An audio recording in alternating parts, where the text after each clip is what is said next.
On her days off, Paloma Hanonen loves heading into the woods.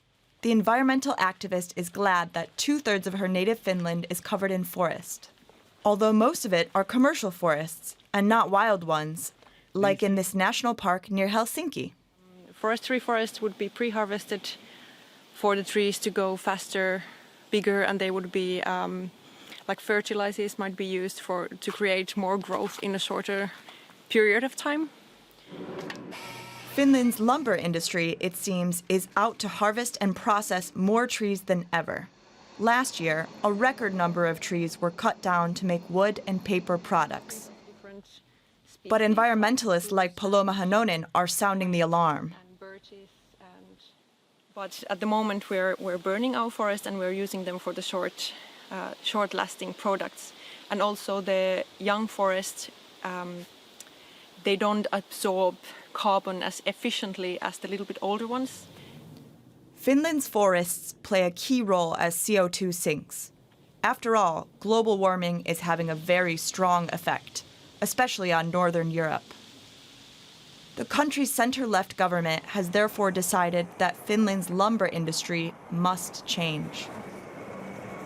It wants to make the country carbon neutral by 2035. But mass logging certainly won't help achieve this goal.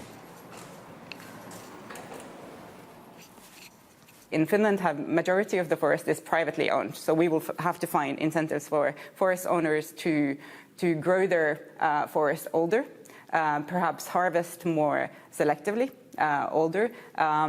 So those specific tools and policy or financial incentives need to be developed, but the direction of travel is clear, and that's also clear to the industry. But the country's timber industry, which forms the backbone of Finland's economy, wants to keep operating as before.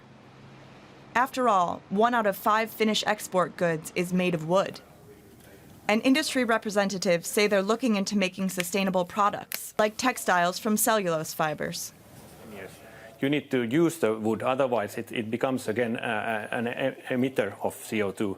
So if you want to be part of the solution using trees as a way of capture of CO2, you then at a later stage you need to also use the wood and plant new trees. That's the way how you keep it as a sink for many decades. But Paloma Hanonen doesn't buy this argument. She says logging always harms the environment. At the moment, the numbers of threatened species, for example, in forest, is growing, and the carbon sinks are decreasing. So obviously we're not doing enough. So people are now starting to see what does it mean on the ground level to increase the logging. So the clear cuts are in people's backyards. They're affecting the waters that people use. They are affecting forests that people use for picking berries and mushrooms and for recreational purposes. So in the local level, people are waking up now and resisting big investments and clear cuts. Finland is still largely covered in forest, but Paloma Hanonen is very worried that it still won't be enough to weaken the effects of climate change.